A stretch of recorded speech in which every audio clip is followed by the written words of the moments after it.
I hope it stays.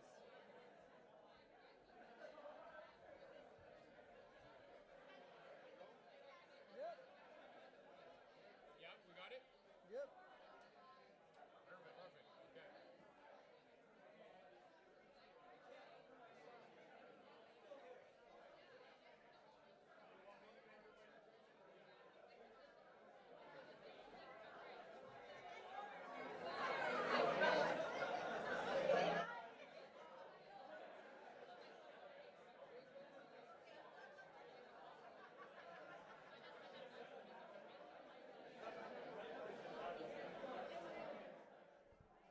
Ready to go?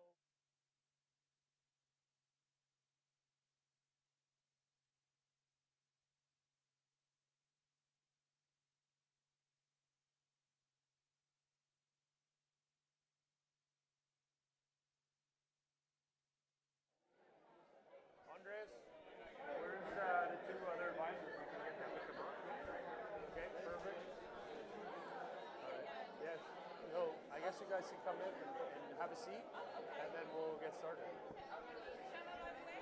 Gemma? Nice to meet you, Gemma. Okay, I'm going to bring everybody's name. So it's Gemma, Catherine, and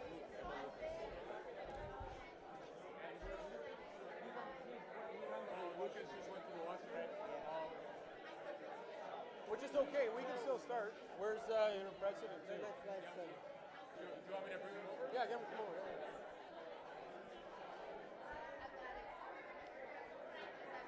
Okay, so it's Gemma.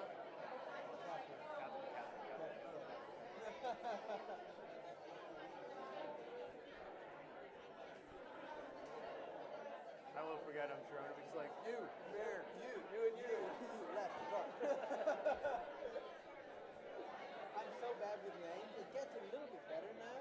Because it's so important here in Canada. In Germany, nobody else will your name. No, I never remember either. It's always you and you. Yeah. So here, you can do this to do the intros?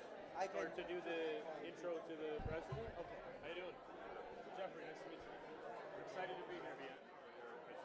No, I'm from OPI. Yes. Good. Should we start? Or should we just wait for Lucas to come back from the Yeah. We're just waiting for one of the judges. So Why do you want me to say anything at all? No, just we talked about that you do a keynote, just putting it into a bigger picture. But I actually don't intend to. Why don't Yeah, you do it? I can do. It's okay. If I you really don't don't like need to, to. I think it's... then I'll tell them not that I what want to, my but I think- intention is. Yeah, no, you do it. Just say whatever you want. perfect. Perfect. All right, well, I guess we'll do the talking. We love that. No, it's okay. I was just going to tell them that I went to your event and Yes. I really like the vibe, and so Yeah. I want to give anybody the chance to actually experience that, and then I give it over to you. Okay, so then what we'll do is that after you do a little talk and let everybody know, Yeah. then hand it back to me, Yeah. and I'll do a little bit who we are, Yeah. and then I'll introduce, or you can introduce the panel if you like, of advisors. We can. Okay. You do that. Okay, and then we'll go right into the pitches. So you might want to tell everybody to kind of gather Yeah, around, yeah. move around closer, and then we'll go from there.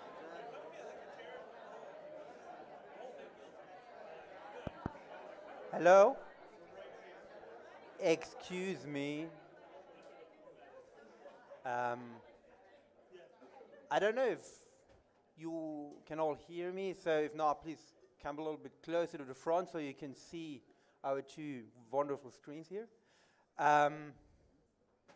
Yeah, so I just want to briefly introduce what we're doing here and why we're doing that. So my name is Andreas Still. I work as an underwriter for Temple Insurance. I happen to be on the innovation team, but this is today not really about the innovation team. It's more, a couple of months ago, I went to this event called PitchIT here on Queen Street, run by Jeffrey and the OPN network. And their idea is to give young startups a platform and an opportunity to actually practice pitching a little bit, get exposure, get feedback for their pitches, and maybe some ideas about their business idea. So it's not about judging, it's not about winning anything, it's really about training and getting them into a corporate environment, getting them exposed to people, because obviously Jeff can tell you a little bit more about the history, but obviously there is a lack of training opportunities for startups. So I went to this event. I really liked the vibe. I really liked the idea. I really liked it. So I thought, like, why don't we try to bring a little bit of this vibe into our company and maybe encourage some people here to do something similar like that in the future, to actually see and get in touch with the very, very active startup community here in Toronto. So finally, after, I don't know, 2 months of work, we are here today, and I'm really happy that Jeff and his team, that they're with us, and we have 4 wonderful startups today who will pitch. And I think now I'll just give it over to Jeff, because he runs the show, and I'll go back into the background. Thank you. Thank you, Andreas. Thank you, everybody from Munich, for coming out today. This is pretty exciting. This is our first corporate event. We do lots of different exciting things across the GTA, Durham region, where we've kind of decided that we needed a way to kind of give back to startups, give them a platform to talk, get in there and talk about their business, and really get feedback from you guys. You are going to be, at one point in time, going to be the client, the user of these products. At some point, we hope you will be.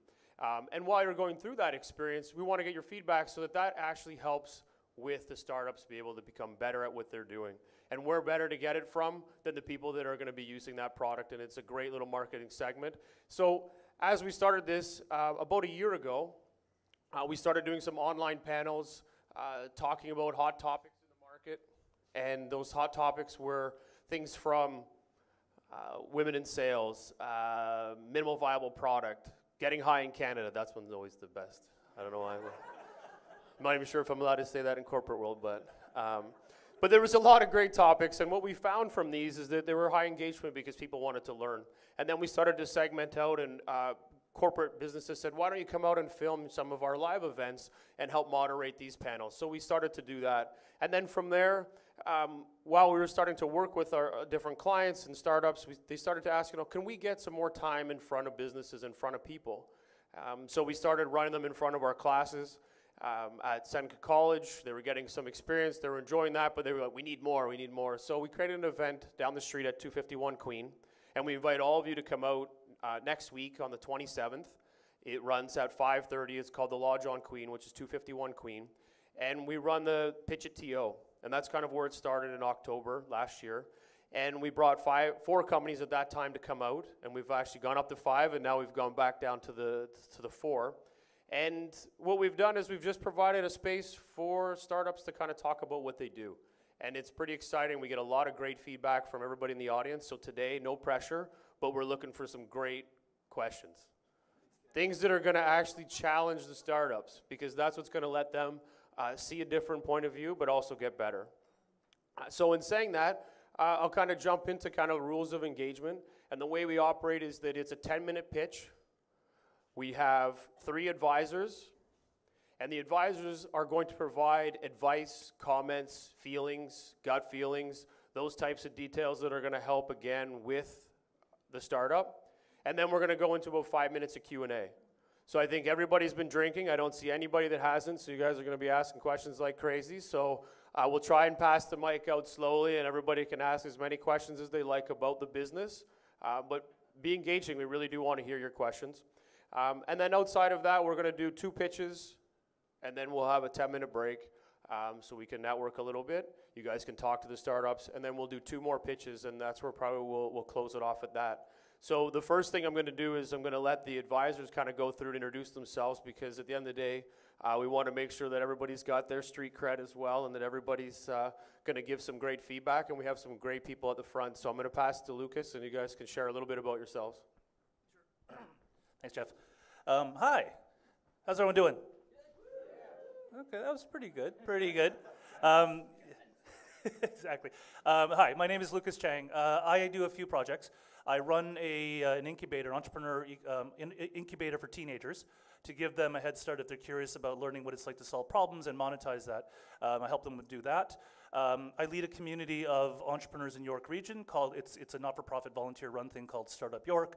The whole idea is to try to replicate what is in Liberty Village, what is in King and Spadina, but in a virtual suburban place, because suburbia is supposed to be really boring. That's not true. Lots of things are happening.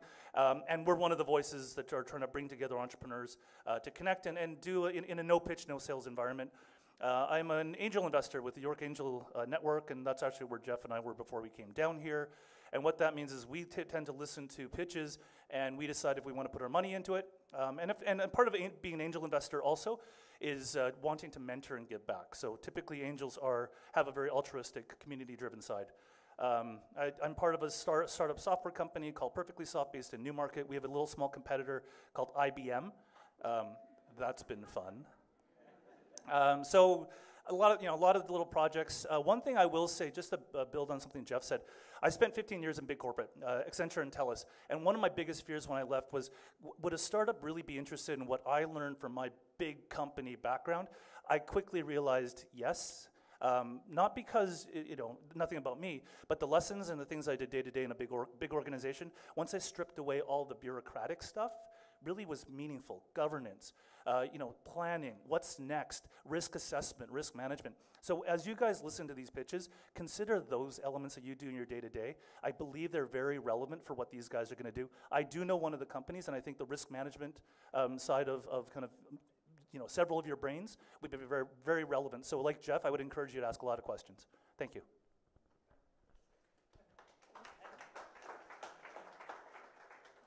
That is very hard to follow. Hi, everyone. So many of you already know me. My name is Catherine Van Dries. I am the communications specialist for MLMC, just upstairs. I actually only started at this company in May of 2016. I'm a recent graduate of the University of Waterloo's Arts and Business Digital Arts Communications Specialization Program. It's a mouthful. I'm very, very passionate about ideas and pitching. I've participated and organized several different ideathons, pitch competitions, both in Toronto and in Waterloo across various industries, including a joint partnership with incubator space in Waterloo in an area called the Tannery, including the Accelerator Center. I've done work with the Women in Ideas competition sponsored by the He for She campaign and their Impact 10 by 10 by 10 approach, which the University of Waterloo is in partner with, as well as a recent competition 2 years ago called the Cities of Tomorrow, which is run by LUMCO, which actually looks at housing, affordable housing, and innovations to public policy. So a lot of different buckets, a lot of different interests on my part.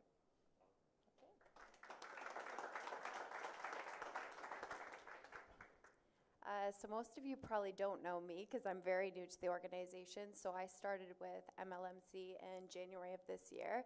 I am a senior consultant, special projects and financial analysis. So I work with the innovations team as well as on other strategic initiatives. I went to the Richard Ivey School of Business. So there I didn't do pitches, but I would do a lot of case competitions. So I guess I've been in their shoes before from just presenting to people and in corporate. Prior to joining MLMC, I was at PwC, so I was in the deals group. So I worked with a lot of either startups or mature organizations, helping them create valuation schedules. So that's it for me. Okay, awesome. So we're going to jump right into it. So the first group that's going to go up is urban farmers. So gentlemen, come on up. Thank you very much, Jeffrey and the OPM network and his team. They've been amazing. We had the opportunity to pitch, I guess it was about 6 weeks ago, to a smaller group, and it was amazing. Some of the teams that are here today, they pitched with us, and what we got out of it was completely invaluable. So as Jeffrey and had mentioned before, for anybody out in the audience here who is even considering some form of a startup, this is the network, this is the entity to talk to and to get involved with, because just out of a small little incubation, it's amazing what you can get from it. So again, a round of applause to him and his team for that. My name is Sheldon Pilot, and my partner in crime is Michael Laverne, and we are urban farmers. Together, we have about 40 years of corporate multinational experience, and it goes all the way from sustainable procurement to global supply chain management, right up to digital marketing and community engagement, et cetera, et cetera.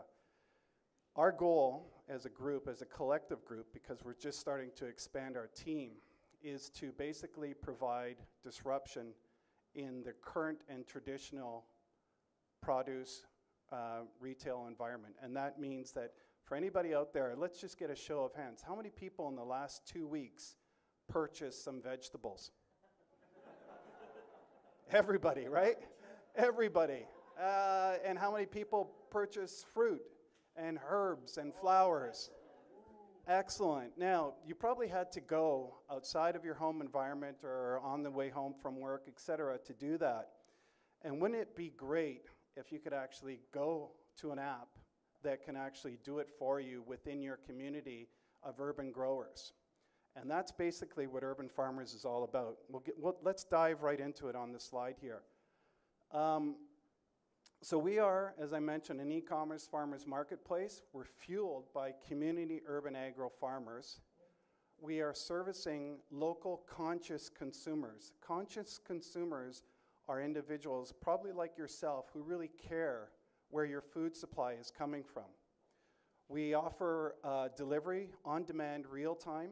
It's pickup or drop-box services. And around the city of Toronto, there are many places that actually have key code drop boxes, which is really great for what we're planning to offer.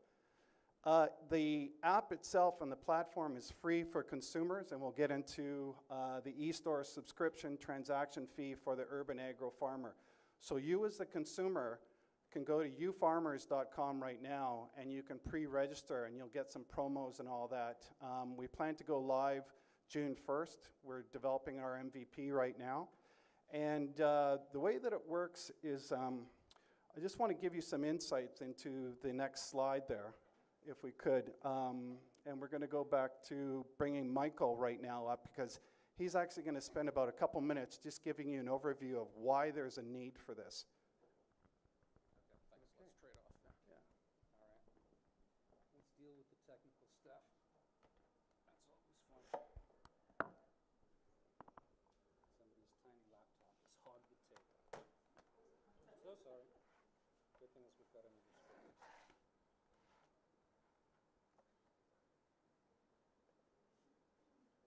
Okay, well, as you can tell, Sheldon's still got really good eyesight, and I don't. And so let's hear it for those old corporate rebels who are still trying to change the world, right? Okay, so thank you very much, Sheldon, to everybody for taking the time to be with us here today. I want to talk a bit, thank you, Sheldon, for giving me all the heavy lifting for the next 5 minutes, a little bit about the impetus, the creation, and genesis behind Urban Farmers, and very particularly the three identifiable business case concerns with fresh food supply chains today. Now, this is a great business opportunity that we want to talk about, but this is also a very personal mission for both Sheldon and I, because it was serious health concerns within our own families that led us to reconnect with growing our own food. And we asked the same questions over the last couple of years that more and more consumers are asking today. Who grew this? What type of seeds and fertilizer are being used? No GMO. Were they paid fair living wages? And how has this produce been treated, stored, and transported across vast distances, all of which only serve to compound both water and GHG footprints, soon to be very taxable? In short, some serious traceability and transparency issues to deal with. Second is the rising cost of fresh food in Canada, exacerbated by an 80% dependency on imported fruits and vegetables, all paid for in US dollars, by the way. So in a city like Toronto, where food security and affordability are quickly becoming very hot-button issues, on the backseat of a 9% increase in fruit and vegetables in 2015, another 5% in 2016, and according to Dalhousie University's 7th annual Canada Food Price Report, an additional 5% this year. That's $420 additional this year alone on the average Canadian's fresh fruit and vegetable bill. So 19% price increase over the last 3 years of our most basic fruit and vegetable needs controlled 80% by an unpredictable neighbor to the south. Now, I know there's a lot of insurance folks in the audience. And in my 20 years of running supply chain management around the world for little shops like Sara Lee Corp, Walmart, Loblaws, Shoppers Drug Mart, Bureau Veritas, and Hong Kong-based Li & Fung, this is what we call a high-risk scenario.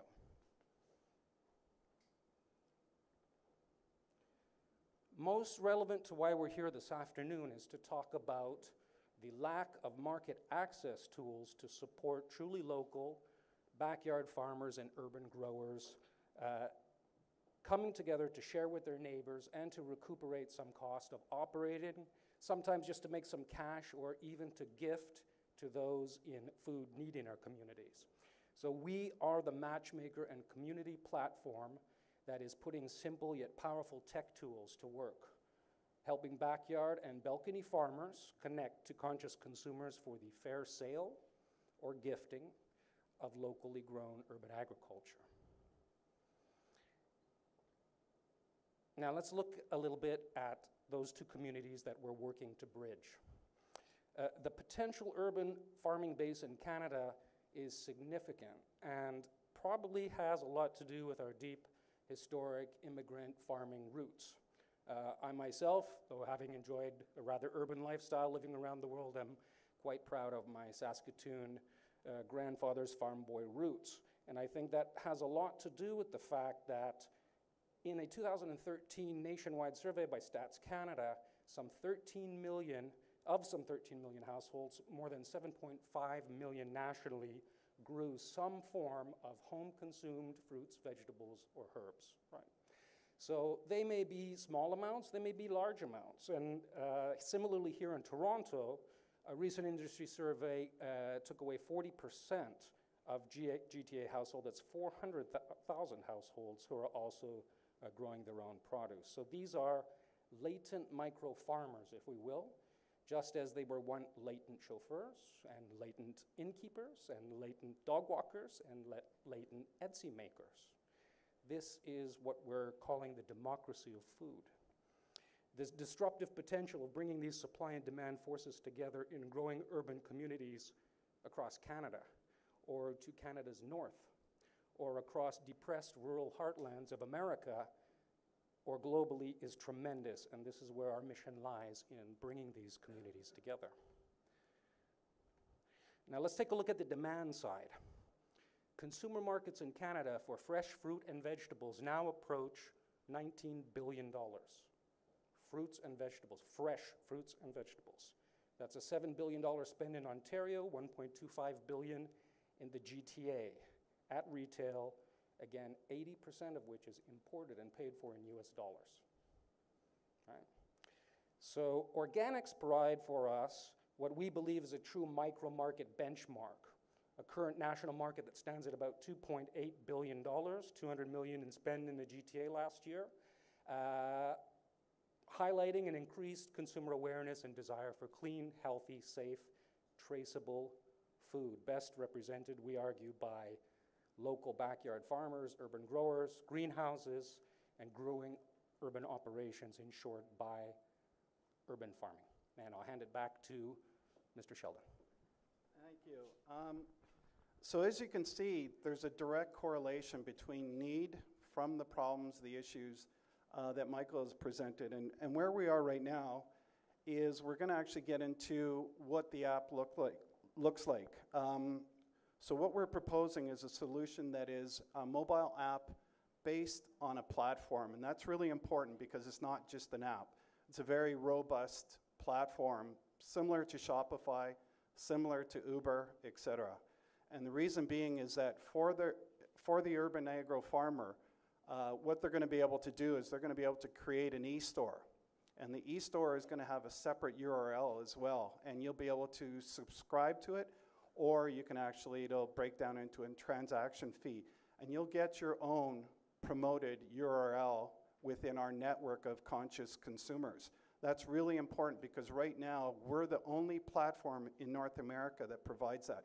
Shopify doesn't provide that, Etsy doesn't provide that, et cetera, et cetera. You go in and you can't search for all of the businesses, the 300,000 businesses that are currently utilizing Shopify.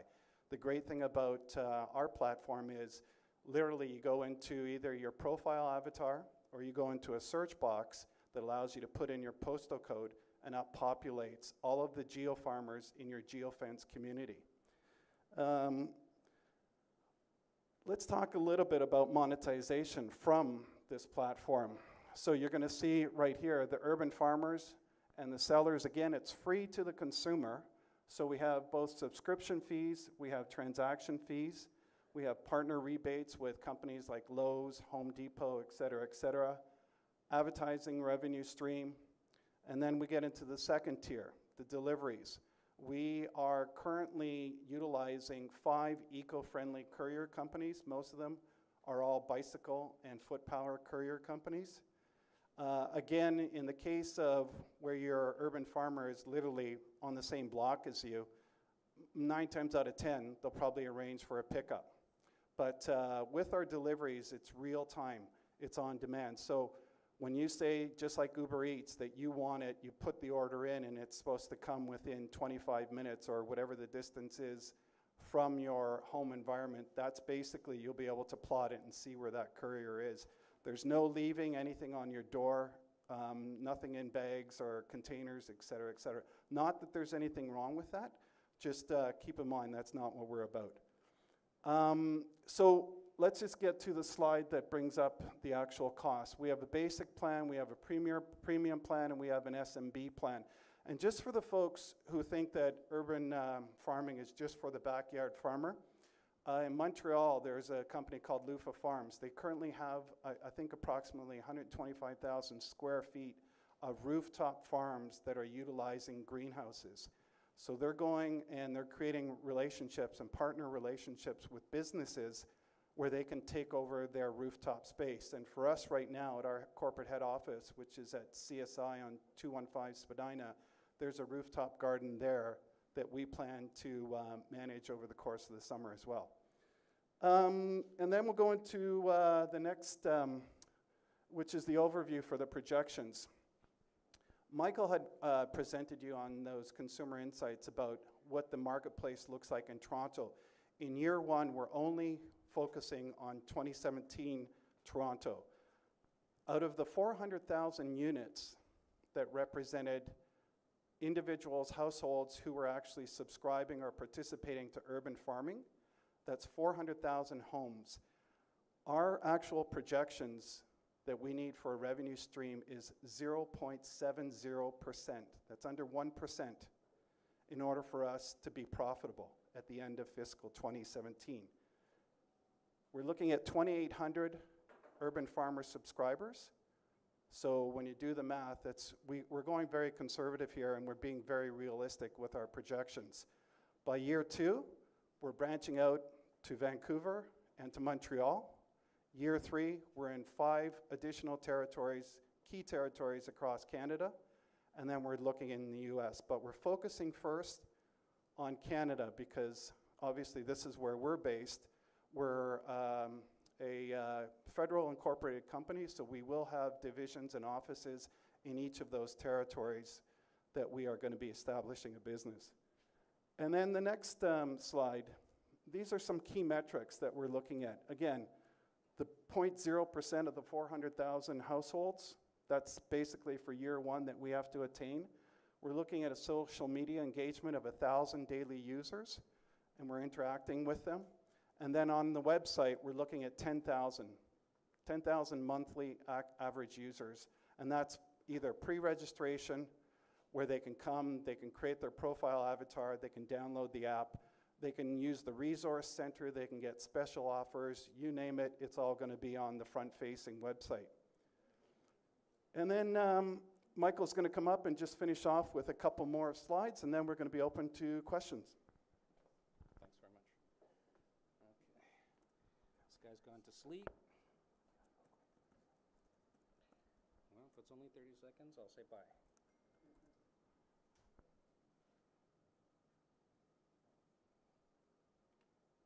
Okay, very quick look at a very fragmented competitive landscape right now, especially by old line retailers in the face of a current e-commerce onslaught that folks like Rocket, Amazon, Shopify, and more, and with Walmart recently joining the fray by purchasing some online retailers, we think there's still a lot of space to play here. Community stakeholders really, people down in this corner like Food Share and so forth, are really not competitors for us, rather partners for us as we look to play a responsible role in trying to end food insecurity in the community. Organic delivery folks are already almost now the status quo in the industry, which is growing slower than it has been over the next decade. But we have some very strong players who have done a lot of community work in this area, and they really certainly deserve our respect.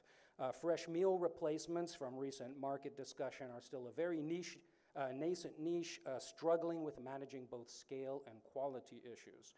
So if we look specifically up in the urban agro marketplace, it's really kind of blue ocean for us at the moment. There are a couple of very localized developments underway, one in Canada and another one in Mexico, but not quite far along as we are at the moment.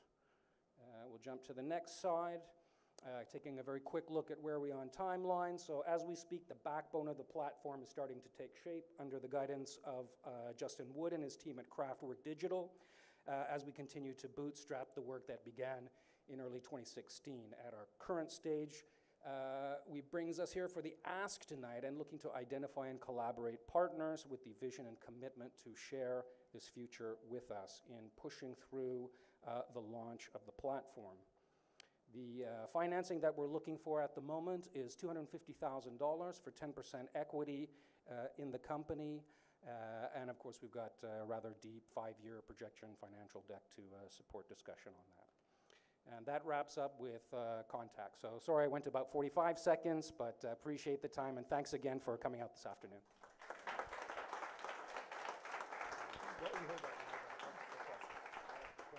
Okay, perfect. Thank you, guys. All right, so the advisor panel, you guys have 1 minute each. Just kind of give your feedback, your thoughts, and then we'll just kind of move the mic along, and then we'll open it up to the floor.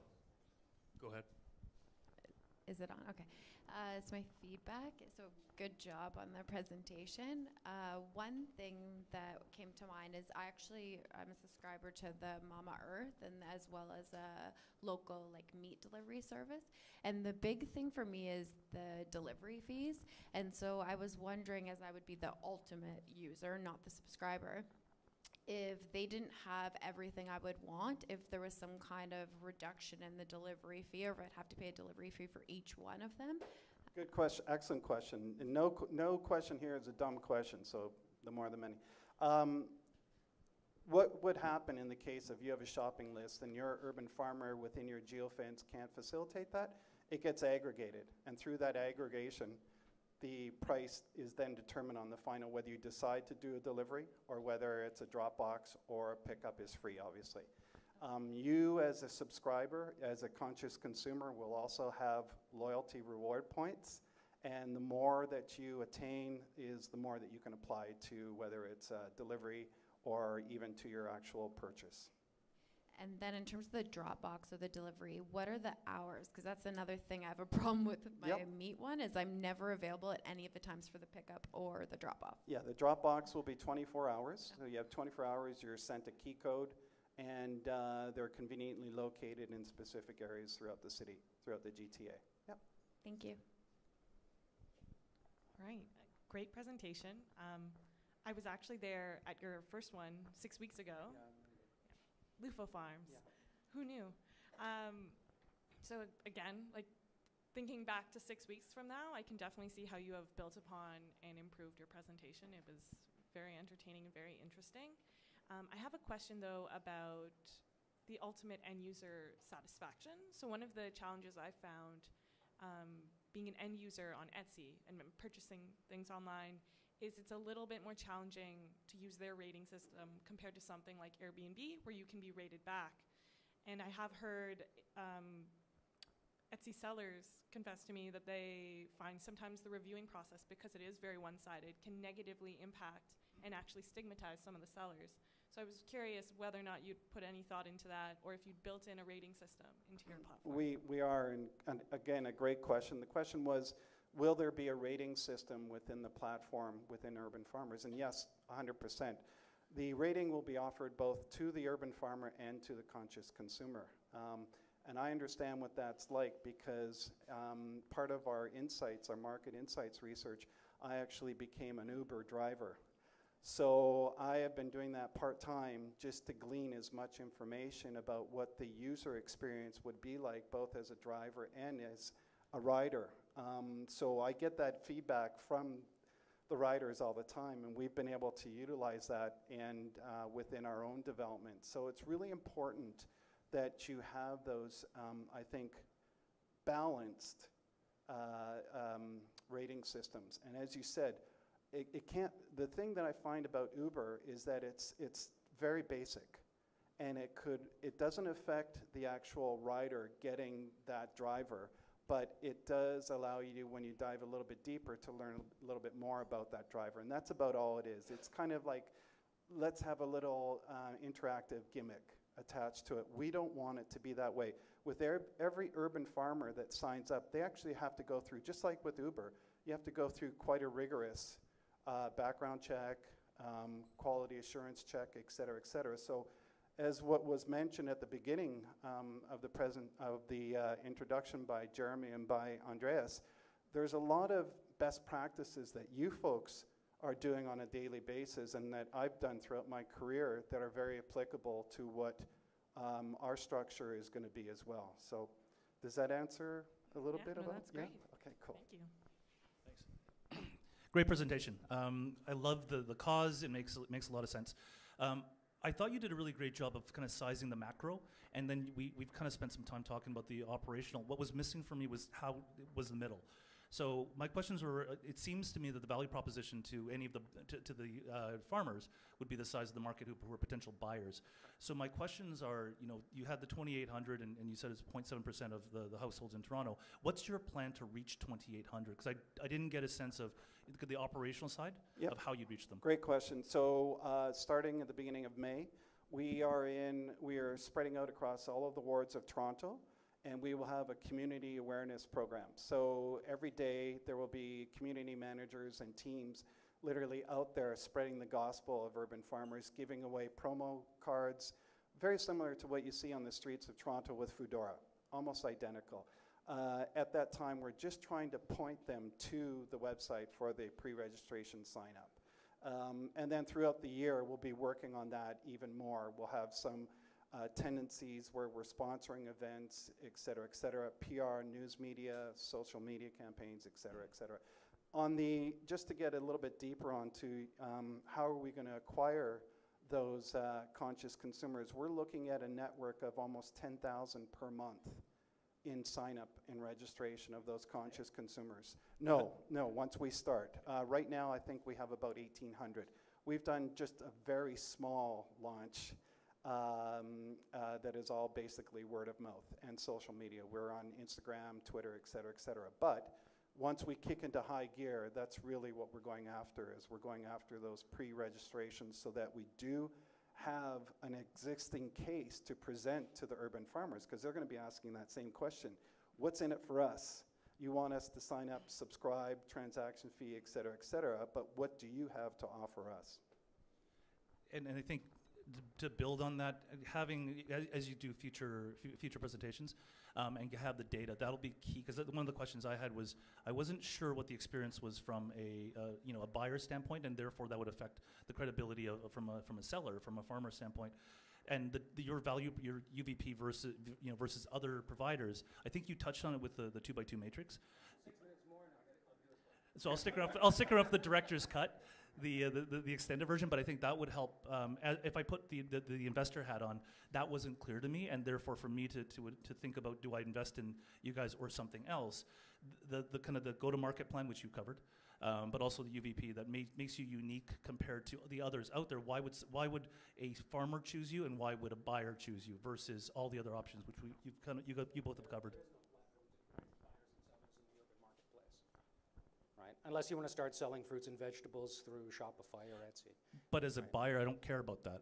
As a buyer, no. Sure. Right? Because I don't care about platforms. But it's not within their current tech scope, let's say. And the good thing about where we've landed is speaking to all the insurance and risk management folks, is we're existing within a very clean niche that municipalities are opening for people who want to do business in this area, right? So as long as you're not processing your food in any way, there's a whole range of legislation that you don't have to live up to or touch. That said, we've built into the setup process of bringing onboarding soil sampling, testing, ongoing quality control, and so forth. So again, I believe in this. So don't get me wrong. I guess I'm just trying to figure out how do you get into my consideration set, and then why would I choose you versus other options? So I mean, it sounds like you have you put thought into that, but those would be the kind of couple key questions. Yeah, I think with everything, and again, great set of questions. I think with every new impetus that starts within an industry, and that's basically what we're talking about. We're creating a new industry here. This is part of the shared economy, the peer-to-peer transaction economy, the collaborative economy, as they're calling it. PwC has made a prognosis that by 2025, the shared economy will be yielding $335 billion. Now, that's a big chunk of change, and you've got everybody. I mean, there are third-party companies, fourth-party companies who are all riding on the coattails of the Ubers, the Etsy's, the Airbnb's, you name them. They're all doing that. As we develop, and as you said, you know, why would I choose you? Well, fortunately, we're the only one in the marketplace, but that doesn't mean that's the reason why you should choose us. We have to have all of the same business standards that everybody has when they're starting a business and when they've sustained that business, and that's from ethics to eminence to integrity. You go through the list. Everybody here knows what that is because they all practice that here at Munich. So, you know, we just have to make sure that with our management team, we're always adhering to those standards. And if we don't, we're going to hear about it from both the urban farmer and the consumer. Great, thank you. Okay, so just because of the timing, we'll take one question, and then we'll try to do more on the next one, just because obviously we're spending a lot of good time talking with the guys. Does anybody have one question? Hey. Probably a very obvious one. I'm fully getting that I'm getting my cherry tomatoes from you in August. I'm just imagining what would my box look like for my bicycle kind of delivery boy at the 20th of January, actually. Yeah, so you're probably Mama Earth mentioned they're using containers, et cetera, We're looking at bio-friendly containers, so it necessarily wouldn't be a container, it'd be a shopping bag. Because the lead time is very short, you're getting it from the moment you place your order, you actually get it and you'll be able to track it immediately. Sorry, maybe a wrong question. It was really about the product. What kind of products are you getting out of Ontario has year-round production of fresh vegetables. Some from fruit, urban farmers. some fruits. Not all, some urban farmers, mostly, let's say, outlying greenhouse installations, right? But you're talking about building an industry, and you're looking at the second and third tier services and business ideas that spill off of that, right? Services that are already available and kicking up a great amount of money on Kickstarter for self-managing installed under-counter grow spots, right? Whether you want to grow herbs or you want to grow tomatoes, that's up to you, right? But there's a whole series of add-on and knock-on benefits that will tie to this. Certainly within winter months, through the first 3 years of our projection, we've cut sales expectations far back, looking at the reality of existing urban space now. Okay. But we also project growth in that area as, you know, Jesus, Toronto's trying to catch up to Montreal and put a greenhouse on a roof. Come on, people, you know? Vancouver, they're way ahead of us on this, but City Hall is actually the ones pushing forward on regulatory openings for people to be able to do this. And a very important part, to speak back to the social impact, is this is a social enterprise. It's a for-profit social enterprise driven by creating local jobs, driving down GHG, taking money out of the hands of industrial food and giving it back to the people. Thank you. And I'm just going to mention one last thing, because this is kind of an opportunity that we're not really projecting and we're not promoting. But as everybody knows, the recent regulations around marijuana, et cetera, and we get this asked all the time, how is that going to affect your business model and urban farmers? And right now, we're just waiting to flow with everybody. So thank you very much. We really appreciate your Awesome. attendance. Thank you, guys. Thank you.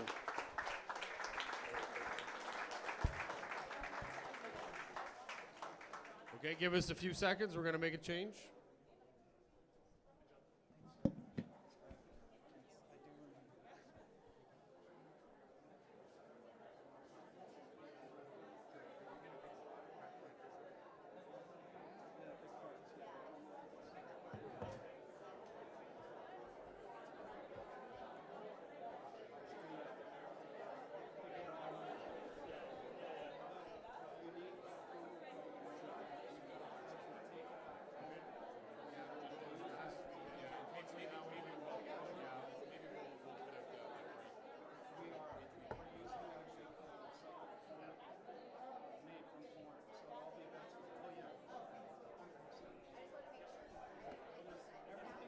Okay, guys, we're going to get right back at it. The next company is Emerge.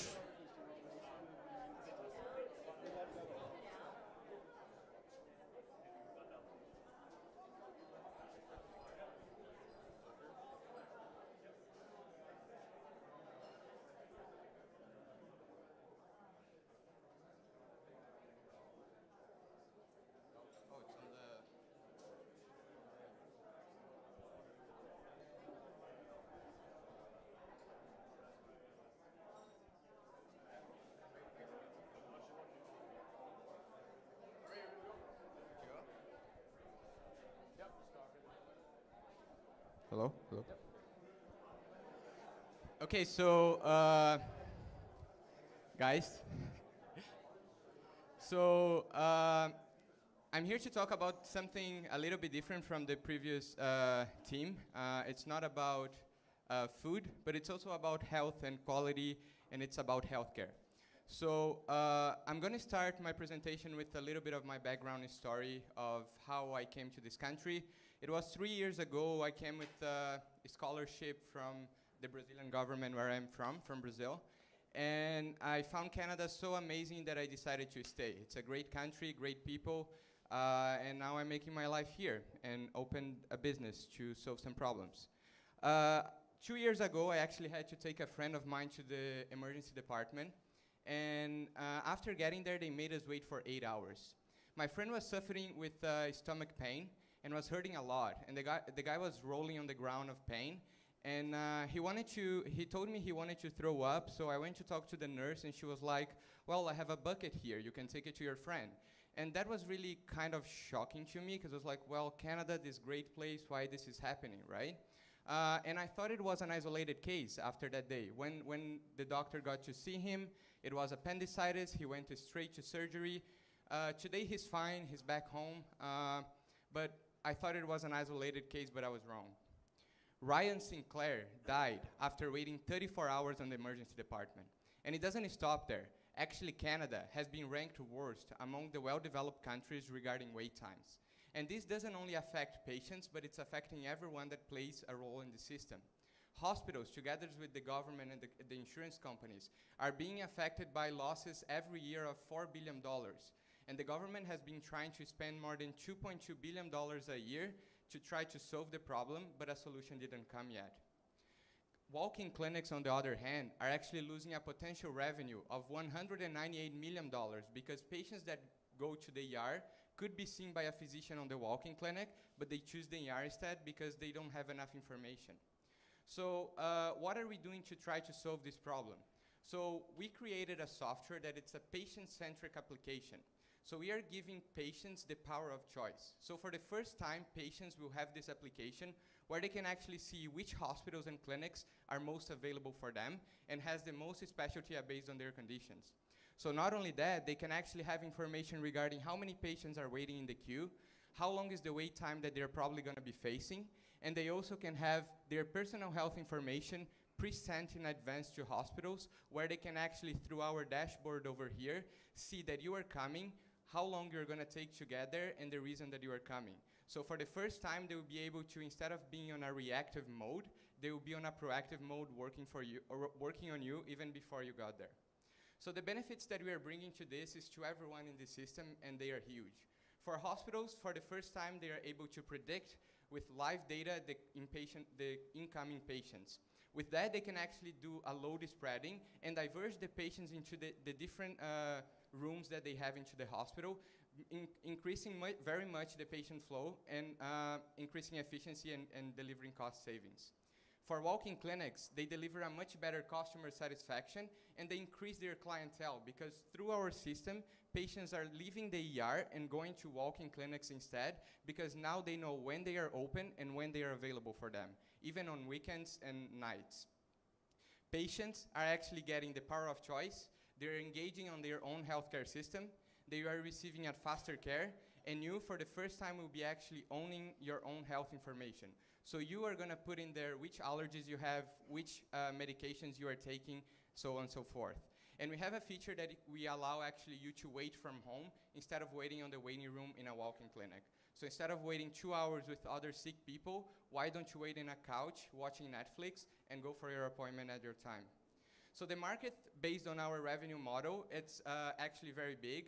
It's bigger than $600 million in North America alone, including US and Canada. There is a very big liability issue in terms of health information. So we are gathering here information such as which allergies you have, which medications you take, how many surgeries have you done. So we gotta make sure that this information is actually protected and secured in a way that you can feel comfortable with it, and hospitals can actually look at us with this information being valuable to them.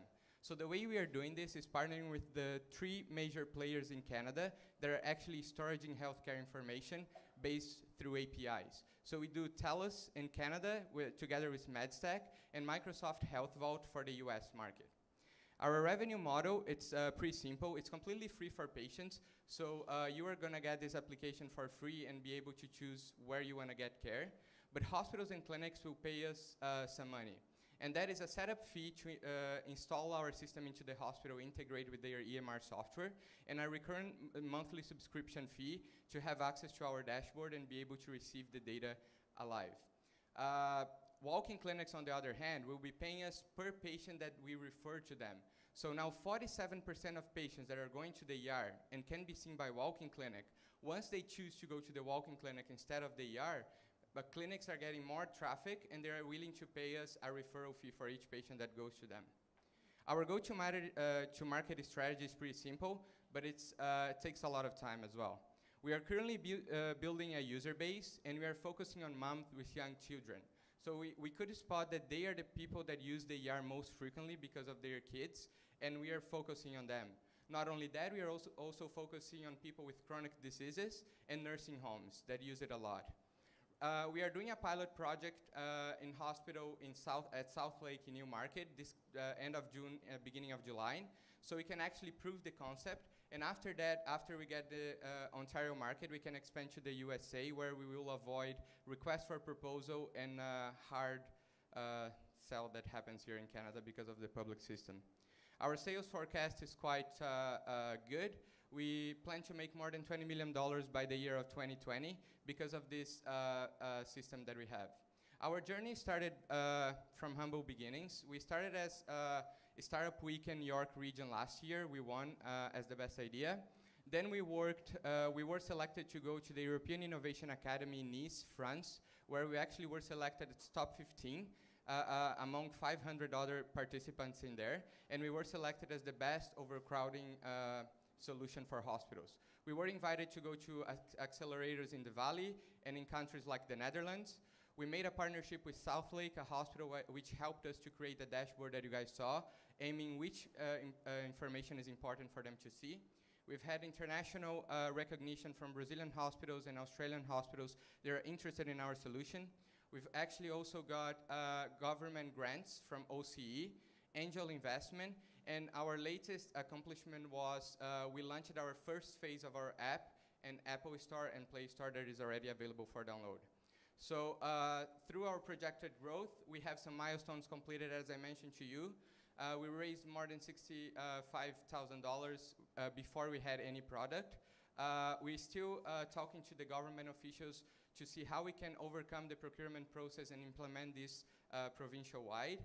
And right now we are working on a government grant of $500,000, which needs to be matched by a private investment of $500,000. As a feature milestones, we plan to enhance our platform, we plan to go North America wide, and we plan to hire the people that can actually help us to build our dream. So I would like to end with this, and thank you very much for helping us make the Canadian healthcare system better. Awesome. Okay, guys, over to you, and we'll just throw in some comments, and maybe you can bucket it into a big answer, and then we'll go to the crowd. Okay? Go ahead.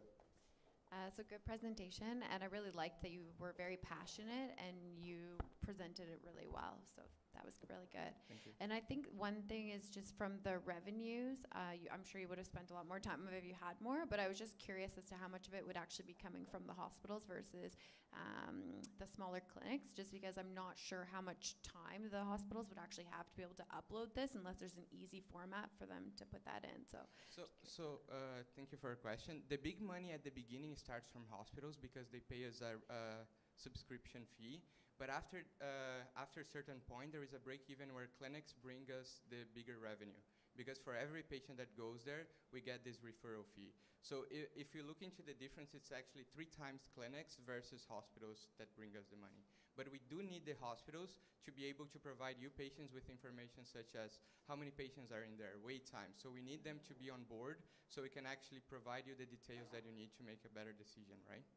Is there some kind of software or something that can easily help with that? Because I know in triage and stuff they type things in. I was just curious because I know lots of nurses and they have no time for anything. So I'm wondering how they would have time to upload that. Yeah, so the information that the patients provide to hospitals comes in this dashboard that hospitals have. Let me see, this one over here. And it's automatically transferred to the EMR software. So the 3 major EMR softwares already in Canada, they have public APIs where third-party companies or startups such as us can connect to their system. And once the patient gets, there is a button here that says transfer data, and the registration process is eliminated on the hospital. So there's no need anymore to input information such as address, date of birth, and OHIP card. It's all automatically through our system. Awesome, thanks. Thank you. Also, great presentation. I really like the format, especially that you started with a more personal story. You pointed out quite correctly, healthcare is a really big issue in Canada and something people are automatically, I think, interested in. I also had a question actually about the platform itself. Is it cloud-based or is it software as a service? Because I know one of the other conditions that hospitals do talk about, although you mentioned they have public APIs, is they do have a lot of legacy systems, a lot like other corporations, and will this actually integrate well with their system, and how much money would they also need to invest in having their own internal IT for security reasons, make sure that it works? So the good thing is we sit on top of the EMR softwares that hospitals are using. And luckily for us, there is 3 major players, such as McKesson, which is actually leaving the country, but there is Cerner and Meditech. And this, once we integrate with their API, automatically we can just go into the hospital and upload our system. It's automatically fit into their system. So there's no need integration for each individual hospital. It's for each individual system. Does it make sense? So once we integrate it with the major player, it means that, let's say we integrate with one hospital that uses Cerner. Any other hospital that uses Cerner, we are already integrated. It's just a matter of loading our application because it sits on top of that system. Okay, so the application would be internal though? They wouldn't have to log in through the web? Yes, okay. yes. Good job, Paulo. One question to keep it short so we have time for more questions. The value prop of this hinges to a large extent on the trust that the consumers and doctors have from a personal health information standpoint, and then the trust that intake triage and clinic administrators have with kind of the inputting data so that the data that the consumer has is accurate about wait times. What's your plan to build that credibility and that trust in those 4 segments? So that's, thank you very much, Lucas. That's a very good question. And that's why we are not actually getting very deep into personal health information in terms of this is not medical records, it's actually a health profile, right? So we are not actually maintaining your records from your doctor or anything, because that would be very dangerous in terms of who you are sharing with or who is actually being seen that. But this is information that the doctors and nurses actually ask you when you get to the ER, such as, are you taking any medications right now? Do you have any allergies? So it's information that we already are providing to them. It's just a matter of providing it quicker through a mobile application. Does that make sense? So we are not taking it, if you look at as a satellite, if you look from very far, you only see blurry stuff. As soon as you start getting closer, you start getting better quality. We are staying in a point where it's safe and also helps the system to actually be more efficient, if that answers the question. Kinda, but I want to give time for others, so we can chat offline. Thank you. Okay, does anybody else have any questions, thoughts, comments? Got one over here. Hi there. Hi. I think your solution is a great solution. I'm more concerned with regards to your competition. So playing a little bit of devil's advocate.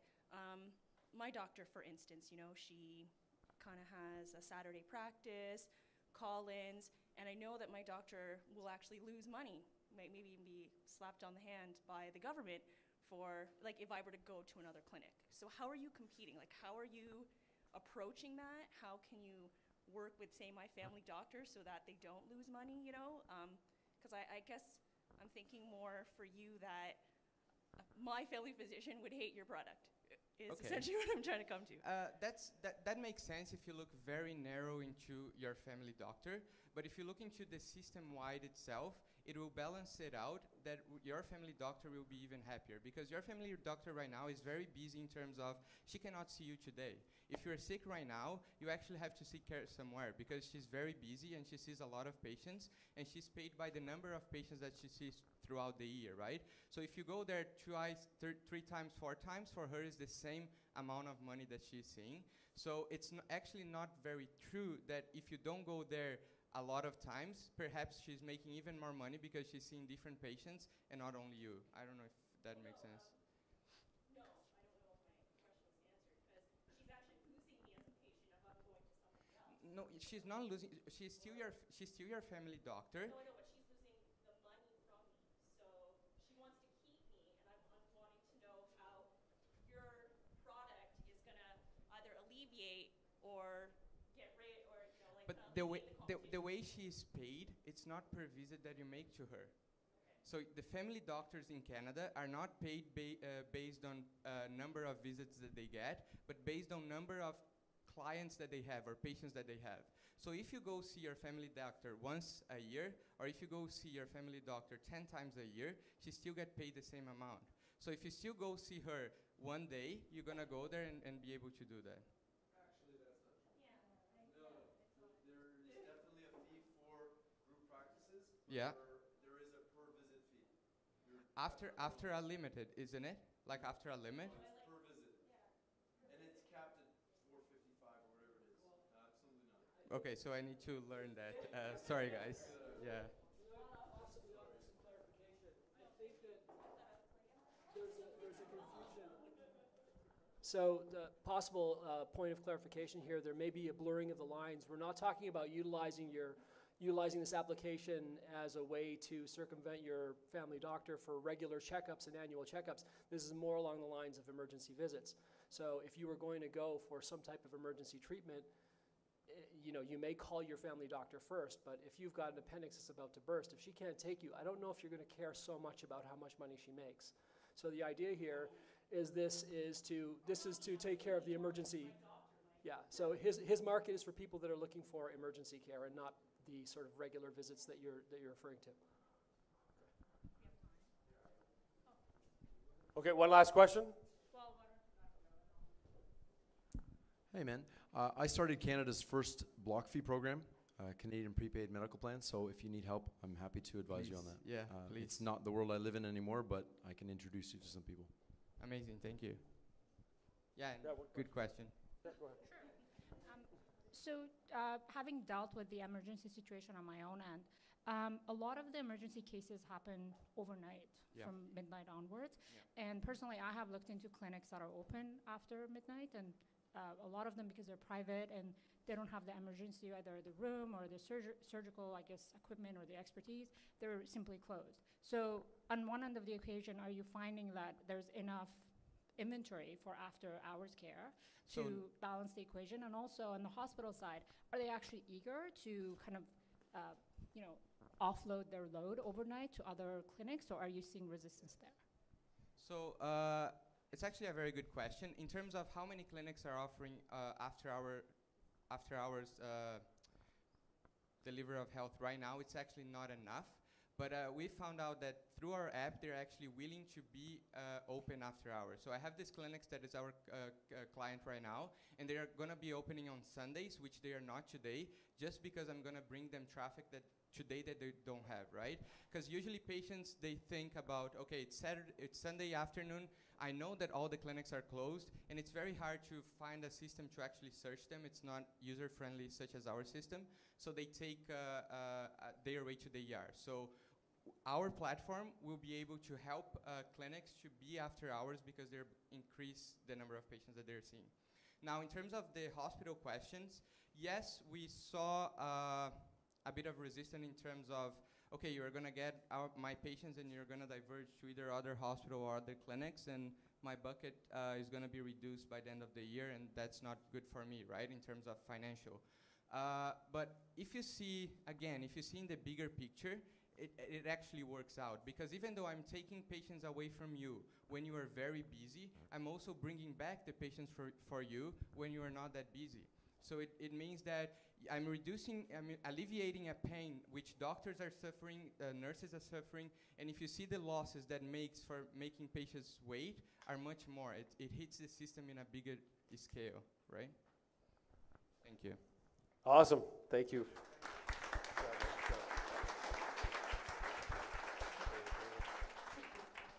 Okay, we're going to jump into the next one. Metaverse.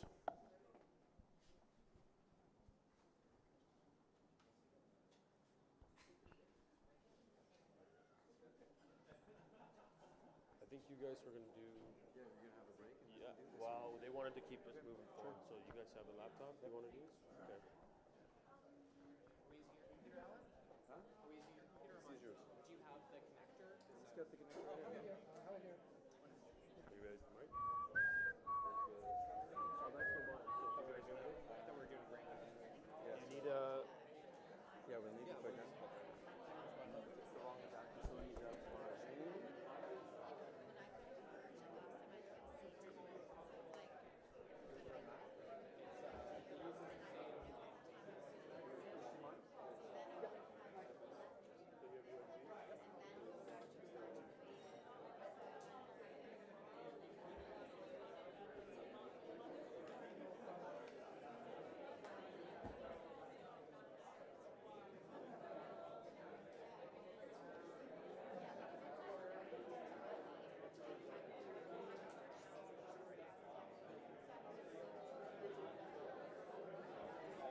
glasses on? I'll let you in. Okay. Talk about the. Yeah.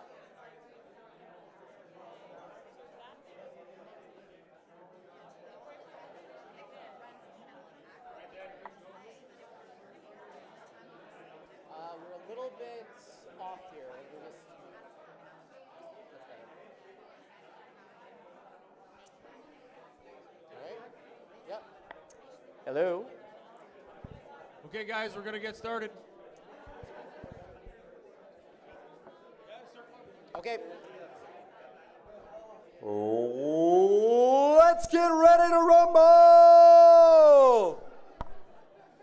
Okay, guys, I think we're ready to get started. Thank you very much for including us today. Just wanted to say how cool it is that your company is actually hosting something like this. So kudos to Chris and everybody else who has made this happen, and definitely to Jeff and the OPN team.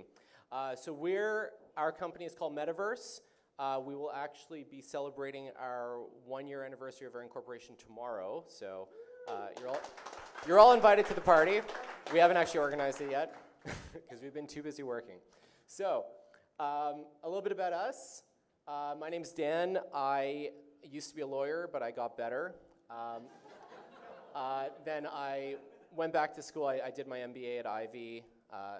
You're an Ivy grad? High five. Spent a little bit of time in management consulting. Then I was leading Bell's social media strategy for about 5 years. Before social media, my interest in social media moved over to virtual reality as the next big thing. I met Alan at Toronto's virtual reality industry meetup, which happens about once a month. There are now 3 virtual reality industry meetups in Toronto, where there was only just one about a year ago, and the attendance keeps growing, so we're going to be talking about the exponential growth of this industry. I'll let Alan introduce himself for a little bit.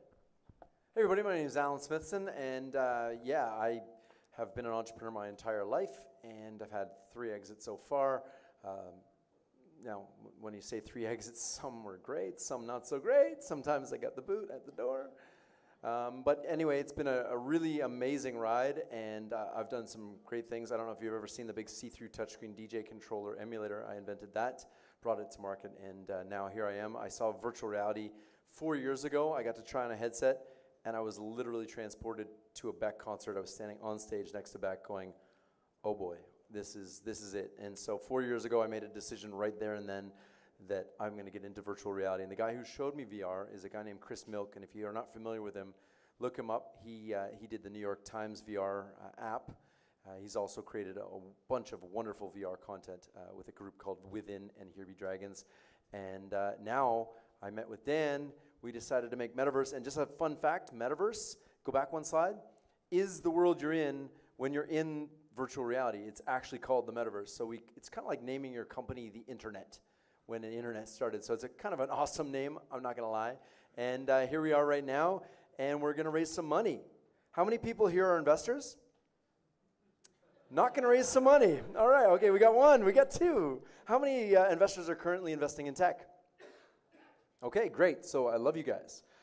If you have been living under a rock, you don't know what virtual reality is. If you have been in the world, virtual reality is when you put those little funny headsets on and it transports you into a crazy new world of dragons and underwater and sharks and space and no matter what you want. And so we'll get into this a little bit. Dan, carry on. Thank you, Alan. So this is just a shot from VRLA, one of the world's leading tech conferences. So Alan was on a conference panel at that one. We're going to be at a few other conferences in Vancouver, Toronto, and back in San Francisco over the next month. You're not selling this, man. So this is the largest VR conference on the planet. Dan is speaking at the largest AR conference on the planet next month. And we're speaking at the largest Canadian conference and at VRTO. If anybody wants to really try a bunch of VR stuff, VRTO is coming up in June. So we'll be speaking at all of these. We'll also have a booth at VRTO doing mixed reality. Thanks again, Alan.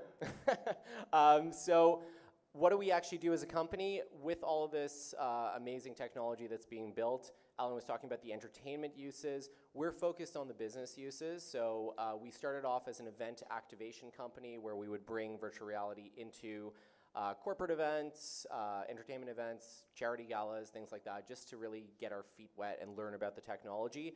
As we started expanding on that, we started getting requests for custom content and even productivity applications. So everything from large marketing activations for major consumer brands to training simulations for industrial clients. And we definitely have some ideas for the insurance industry. We're not going to pitch you on that today. It's not the time or place for that. These are some of our clients. They include HBO, Chorus, Kubota, Whirlpool, Samsung, and TELUS. So these are the companies we've had an opportunity to work with over the last year, and we're really excited for what the future holds. Because if you could imagine 8 years ago going into companies and telling them how important mobile would be to their strategy, that's where we are right now for VR, AR. It's just at the beginning, and companies are going to need a guide to shepherd them through how this technology is used. Alan's wearing a pair of Snapchat spectacles. That's an example of the wearable tech that is the vanguard of us eventually all having a pair of glasses that is a combination of virtual and augmented reality. In Silicon Valley, they're calling the combined thing XR now, which we hate because they change the name of what they're calling it in the industry every few weeks. So it's a little bit annoying, but let's just call it VR. That's the one that most people have heard of, and we'll just talk about the applications that we see for the industry and how we're going to be growing our business around it.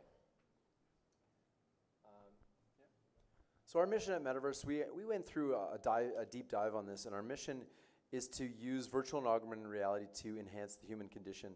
Just today, we've actually had 2 clients call us. One was from a nursing home that wanted to bring virtual reality in and give people who are nearing their end of life experiences that they couldn't necessarily have. They can't get out. And by giving people these amazing experiences, it's really exciting for us. You know, it's maybe not the most business case, but at the end of the day, it's altruistic, and we really want to use this for good. So next slide. Our vision is to be the world's leader in virtual and augmented reality technology. We're already considered the top 100, I guess, probably top 100 in the world in this space. We decided to keep our fundamentals a little bit different. Most people are building one thing. The problem with building any one thing in an industry that's exploding as fast as VR is that thing is obsolete by tomorrow. And I don't know if anybody's been watching the F8 conference. Facebook just announced a plethora of virtual and augmented reality. So I haven't even dug into it. Dan's writing an article, so you can follow on metaverse.com/blog. Dan will post his blog there. It's really important to note that this stuff is going to be on everybody's head. Everybody in 5 years from now won't be reaching in their pocket and looking at their phone. Everything will be on your glasses. It won't be a stupid headset on your head. It'll be a pair of glasses that look, you know, maybe not as ridiculous as these, but a pair of glasses that you wear that will give you a complete heads-up display for everything you need, from personal effects to directions to everything, but in a 3-dimensional holographic foundation. It's incredible, the technology that's coming. The problem that we noticed right from the beginning is that as this tech explodes and as it really accelerates, there are very few people that actually understand the whole breadth of the industry. Sure. How many people have tried VR? Okay, that's good. How many people have tried real augmented reality, HoloLens or Meta or, so 1. So out of all of you, how many people, the people that have tried VR, real VR, room scale, where you get to go around and fight dragons and whatever it is, how many people have done real room scale VR? So 4 out of the whole room. So a year ago, I started pitching, and I would go into boardrooms, and 0 people have tried it, and we did a lot of demos. What's going to happen now is this is going to explode in every different direction. So Facebook just announced some stuff that's going to put Snap on their heels, or Snapchat. And I think it's really, really interesting in the fact that we chose a business model that scales, because we're not tied to any one technology. We're platform agnostic, and that allows us to be very flexible and build things that clients actually want. And one of the great things about our business model is, oh, sorry, no. Wrong slide, sorry. One of the great things about our business model is that we actually own and retain the IP. Being a tech company, most companies don't care who owns the IP. They pay us, they say we want a solution, we make the solution, and we own the IP. So we built a photo booth for Samsung. It doesn't sound like a lot, but it's a 360-degree photo booth. Facebook wants it now, everybody wants to use it. So it's actually really interesting that we've built a business model where we can develop solutions and own the core IP and resell it to people and democratize it. So some stats about the industry. Sure. So just at a very high level, we could say that there's going to be exponential growth of virtual and augmented reality. As we were just saying, we did a straw poll. A lot of people have actually tried some form of virtual reality in the room. A year ago, it would have been hardly anybody, and that's just going to continue to grow. And the types of experiences that people are trying in virtual reality are going to go from those Google Cardboard things to full immersive room scale virtual reality. And won't go into the different types of virtual reality right now. But if anybody has any questions, we're happy to answer that. So a lot of financial analysts are looking at the industry.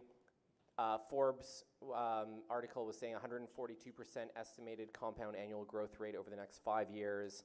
That's actually been shown. So year over year from 15 to 16 was 150% growth. Just in the first quarter, we've seen they're estimating now the industry will hit $7 billion this year. So. And a lot of that is not just in Silicon Valley in the US. China has a huge industry. The consumer industry there is exploding, and we're working with partners around the world right now. The really, really big number there is Citi Financial is projecting out to the 2030s that once that paradigm shift has happened and we go from mobile to augmented reality, whether that's a pair of glasses or contact lenses, at that point, the industry is going to be worth trillions of dollars, accounting for. A lot of that is going to be accounted for by e-commerce moving into virtual and augmented reality commerce, where we're essentially being served ads as we're walking through a mall, as we're seeing products in the real world. So that's the industry outlook that we're very excited about. So Alan was talking about the solution where, as a virtual reality agency and aggregator, we're working with a lot of different technology companies, the hardware companies, the individual software developers and independent developers to find the best solutions for our clients. And we're really putting together solutions rather than individual products. And I think our business model, it's pretty dope, I'm not gonna lie. Our business model is actually the best business model. I was in VRLA and I was actually really hammering people last week to see, does this business model make sense? And every single person I told it to was like, man, that's really amazing. We wish we did that. Because the problem that we're seeing is that everybody's building one thing, and literally overnight those things are becoming obsolete. So if you're building a hardware piece, by the time you ship it across from China to North America, it's obsolete. So having a platform agnostic business model really makes sense at this point right now.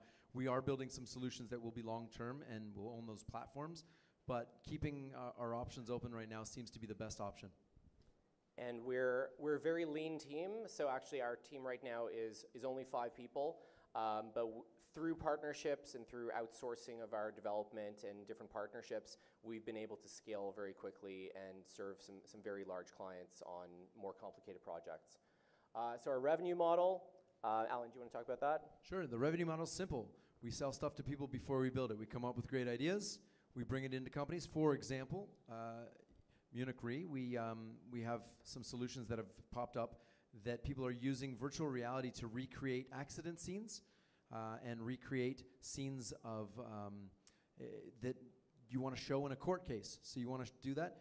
We're not going to make that. We're going to partner with the people who already did that. We're going to bring them in, make it for you, and make something deliverable immediately instead of having to wait and do trials. They've already done the test. Let's bring it to you in Canada. Let's do that. There's no time to wait, because right now it's moving at such a pace that if you want to be first to market or you want to actually use this in a courtroom. Courtroom's very important because you can now put jurors in any scene you want from any angle you want and give them the ability to kind of sit in a scene and watch an accident happen, or watch a building that was previously insured. Maybe it's been previously scanned, so you can go in and go, hey, you know what? This building was a piece of shit before you did that. Am I right? Like, Absolutely. you No, know, so as I said, by we're, doing we're virtual not going to go tours. into too many of the individual applications today, but you know, basically, for every different industry out there, there are solutions that we're able to find, from mining to insurance, and we're happy to talk to people after that about that. And then the other part of it is that we are actually retaining the IP and monetizing that with future client work, as well as finding interesting licensing models. Strategic advisors, this slide could be a lot bigger. If you talk about our unofficial advisor network, we have gotten to know everybody in the VR industry, so the technical experts as well as just investors and other experts. The great thing about starting in VR 2 years ago, when it wasn't a thing, is that all the people you met 2 years ago are now running the big companies because they are the experts. They just literally by natural progression pushed up to the top, and now my friends that I slept on their couch are now running HTC and running Samsung VR and ridiculous large companies now, because they are the world's experts, and getting in early really paid off. And aside from the advisory, just the strategic partnerships we have with a lot of the large hardware companies like Facebook, HTC, they're willing to actually invest in our projects sometimes to make it happen, because there's this great energy in the industry right now where people want to help each other. There's a lot of collaboration. There's a sense that a rising tide will float all ships. So, and that's really being communicated a lot, and that's benefited us, and we're contributing back to that community in a lot of ways. So IP, we have a patent on this 360 photo booth, the central light source that is really going to be the distinguishing factor in that photo booth technology. We've already used it for some major activations, including Chorus Entertainment, Global TV. They launched a sci-fi TV show called Timeless about time travel. I don't know if anybody watches it. It's pretty cool. It's a photo booth. You go in, take a picture with a bunch of people, you can see yourself in VR. It's badass. The other thing is now you can print that off. So we used to have this as a printable. So we actually were trying to figure out how to print a photo on a sphere, a circular spherical photo. It doesn't work. I got 4 quotes back, and each one was over $1 million to make the printer. So we actually found a solution last week at VRLA. We'll announce it soon. But wow, that's incredible. VR in a box is something we're coming up with now. And basically that was from us doing hundreds of events. We realized that bringing a headset to people, you'd put it on their head, and you go, here, try the sharks. And they'd put it on, they'd have this wonderful experience, and they'd pull it off and go, wow, that was amazing, I was in space. You're like, well, how did you get from sharks to space? So the headsets were designed not for commercial use. And what we decided to do is build a commercial headset that allows retailers as well, because the retail platform is the same thing. It's actually the same technology. It allows people to push out their content and have it locked to the headset. So you pick up the headset in a retail location, you get the experience, you put it down, and it's done. And allowing retailers to really push out that content on scale. That's what we're building now. And a few other projects that we can't talk about right now. First year performance, as I said, we're just coming up on our first year in business. It's actually a little bit over 700,000 in total revenue in this first year. A lot of that was some larger projects that we did with Chorus, and Samsung was our partner on the development of the photo booth. And a lot of very interesting smaller projects that we did for major brands that we showed some of them on that slide. And all of those brands are now part of our network, and we're developing relationships to do bigger and better projects with them. We developed a really cool hashtag, paid to pitch. We realized that if we want to pitch people, you have to show them VR, because it's the only really way to do it. So we said if we did all their events and they paid us to do the events, we could show lots of people on scale, and that's what we did. So we got paid to pitch. And we can talk a little bit more about what our projections are based on, but basically we are projecting closer to $2.5–3 million in revenue over the next year, just based on some of the things that are currently in our pipeline. And because we've invested already a lot in some of the infrastructure that we need to grow our business, such as some of these core technologies, we're expecting that our profit margins and EBITDA margins are actually going to be a lot higher. We had a lot of expenses in our first year. So we're raising $2.5 million. We accept check, MasterCard, Visa, Amex. We're raising $2.5 million as a safe investment. It may not be the right investment for some people. We actually have decided that we're going to dictate the terms of this. If people really want to invest with us, That's wonderful. We're looking for strategic investors in retail. We've also decided to focus on retail and mining as our two main primary focuses. If people are interested, please see me afterwards, and we'll talk to you about the investment and get some documents to you. And one other thing that we can't go into a lot of detail about this, but we are investigating actually creating an investment fund for early stage virtual reality and augmented reality companies. From all the conferences we've gone to, we've actually seen that some of the most valuable ideas are from very small two people working out of their garage. They've got a tiny booth that somebody gave them for free at one of these VR conferences, but they actually have some really winning ideas, especially the ones that are not geared towards the consumer market, but are more geared towards business The entire applications. VRLA was consumer market, and I found two things in the entire thing that were just gems, and nobody was paying attention because they're not looking for commercialized enterprise apps, and we are only looking for that. So we have a list of people that we're going to invest in, and with this fund, we can really kickstart an industry in Toronto especially. We want to become the hub of VR in the city. So yeah, that'll kickstart that as well. And just the last thing I'll say is that just based on our business model right now, where we work with a lot of VR developers who are in the industry and find new markets for their technologies, we think that it's a very logical next step for us to actually start advising an investment fund, because we feel like we're in a very good position to spot the best technologies and actually actively accelerate them based on the relationships that we have with our clients. And the question you're asking, do we have experience running a $100 million fund? Absolutely not. So we partner with somebody who does that. So. And that's our pitch. Okay, awesome. Thank you.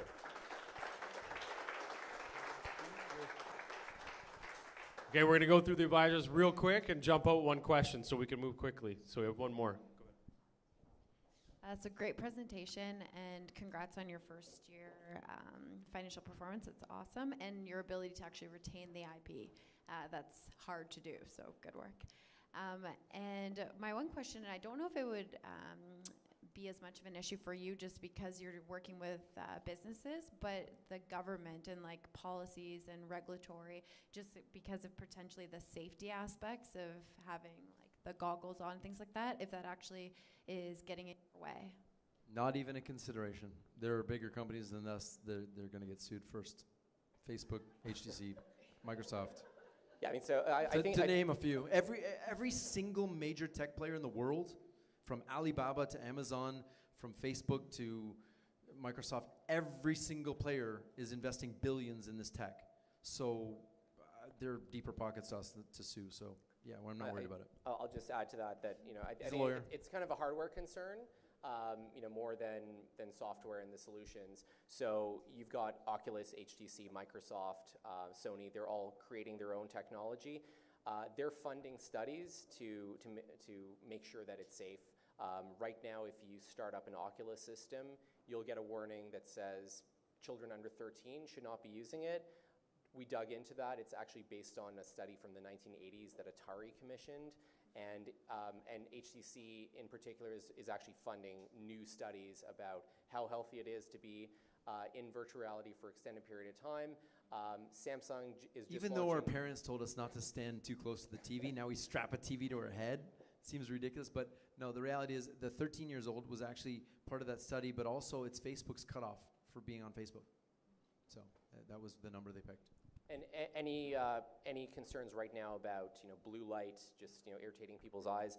That's an active concern for the hardware developers to continue improving on that with every new generation. All right, thanks guys.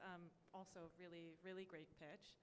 I was just curious because you mentioned that you're looking more at commercial and enterprise. As someone who works in marketing and communications for B2B commercial enterprises, how are you looking at cost? Because one of the things I do find, especially with B2B and commercial, where we aren't as consumer facing, which you said you're sort of leaning away from, our marketing budgets actually aren't as high because it isn't targeting a wider market. Do you find with the explosion into VR that the cost of creation and R&D is actually decreasing?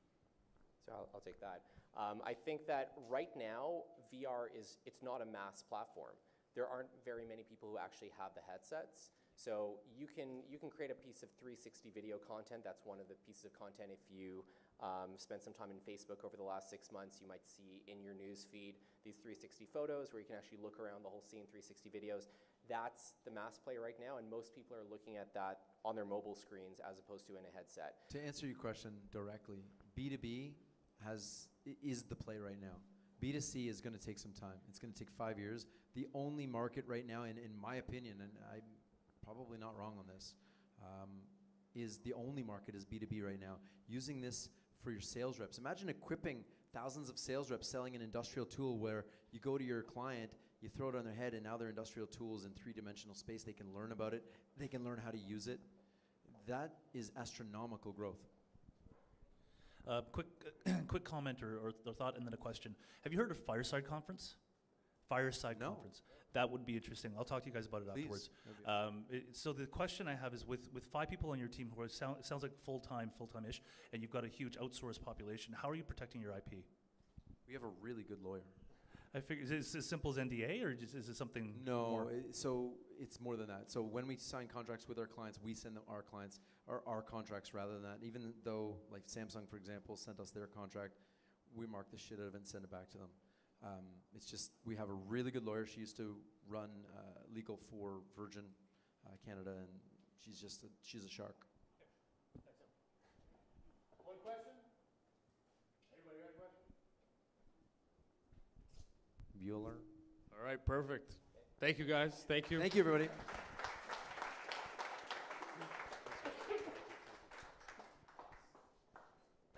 Rover.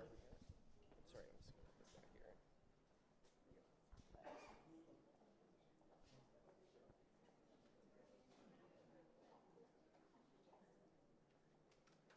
If people want to sit down, there's lots of seats here if you're sick of standing. Seriously.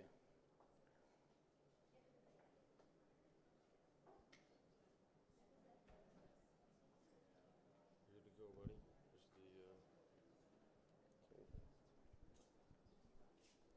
Okay, how's everybody doing? Good, good. Move. Come on. All right. Fourth pitch.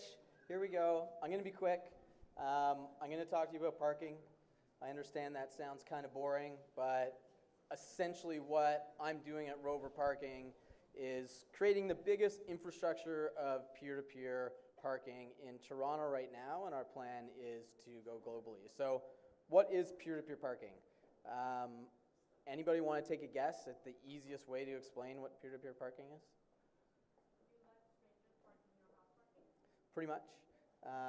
Generally, I say Airbnb for parking, and the pitch is essentially over after that. People get it. But it's actually a lot more than that. You know, what we're really trying to do at Rover is create a better way for everyone to move around cities. You know, with car sharing, with ride sharing, with the way transit is changing, you know, everyone is starting to look at cities in a different way and getting around cities in a different way. And that's sort of what Rover is concentrating on. In the city of Toronto, in Canada, there's more than 11 people that actually drive a car to work.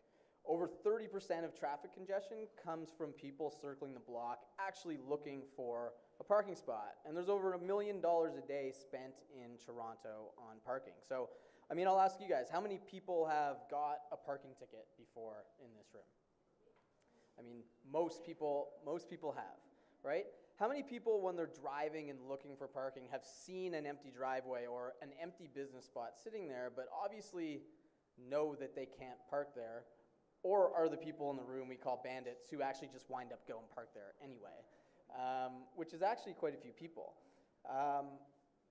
What we're really concentrating on is trying to get that supply available for everyone out there.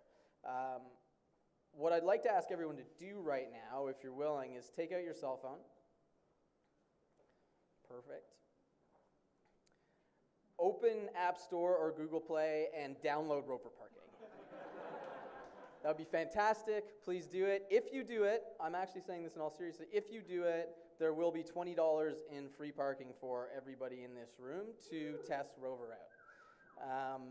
We are prevalent in Toronto for the most part. but you'll find some great spots all around the city. The parking industry is a massive industry. It's an $800 million industry in Canada. It's a $30 billion industry in the US, and it's a $100 billion industry globally. So we're really trying to tackle a massive industry here. We know we aren't going to be your one-stop shop for parking.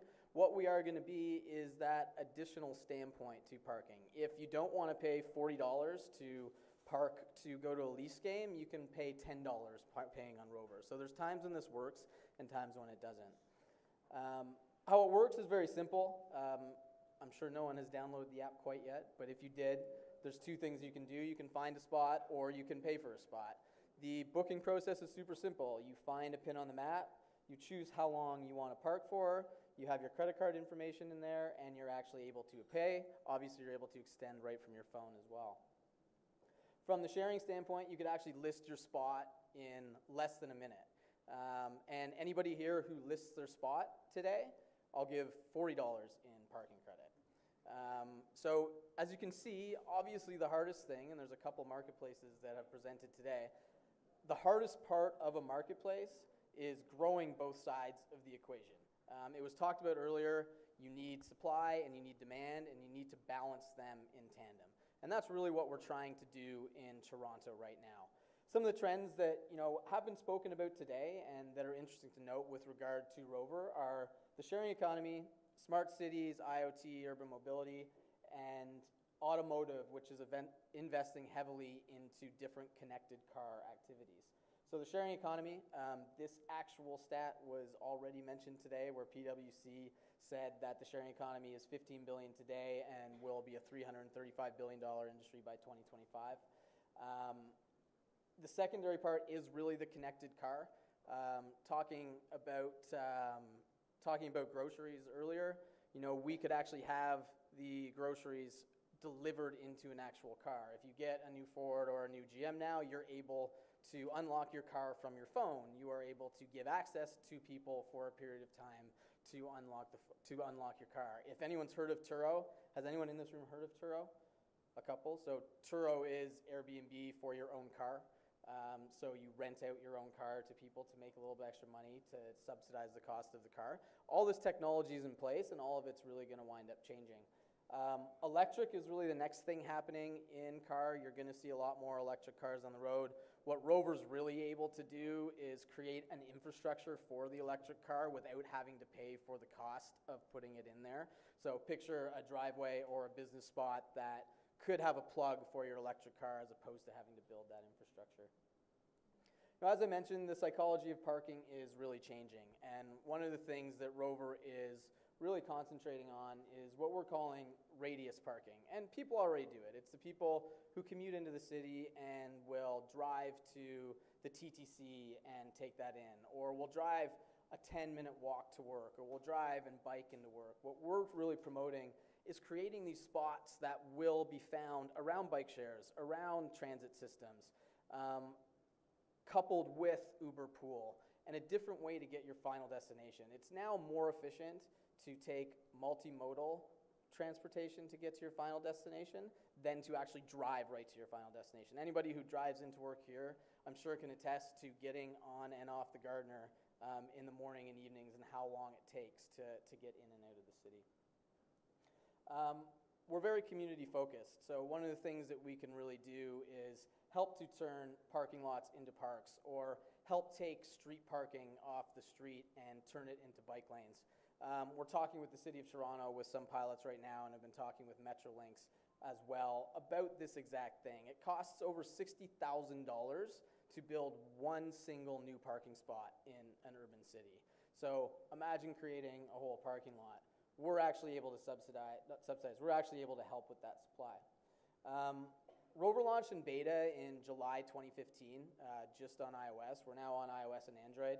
Since then, we've had quite a bit of success in different startup programs, but also in traction with our business.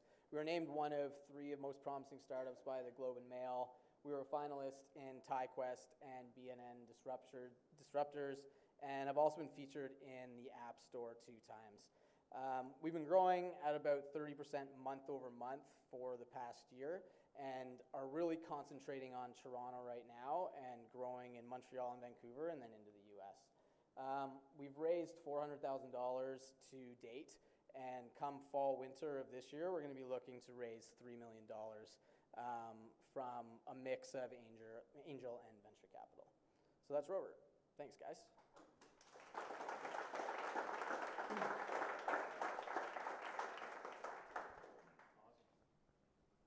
I'm not sure if this is on. Okay, good, perfect. So what we're doing is, just because of the timing that we have, we'll let you guys ask one question each, and then we're gonna, not question, just ask. You can't even answer. Just boom, boom, boom, and then we're gonna let it go. So I can sit down now. Some comments. Perfect. So great idea. I have one question regarding the actual ownership of the spot. So how do you verify that the person who's listed actually owns it? Because I know that's sometimes an issue with Airbnbs. Like sometimes a renter, and then the actual owner doesn't know that their place is being rented. I'll answer in 4 seconds. We cross-reference banking information and the address of banking information with the address, which then gets rid of about 85% of that. And then after that, we actually call and work with the owners. Awesome. So I also have a question. So Airbnb has been doing a bit more effort because of all the safety issues. Parking can also be very much the same way, especially for me as a young single woman. I'm parking late at night. How do you deal with safety and security? For sure. I mean, we are very much in the description of the spot. You know what you're getting into. It's just like parking in a parking lot.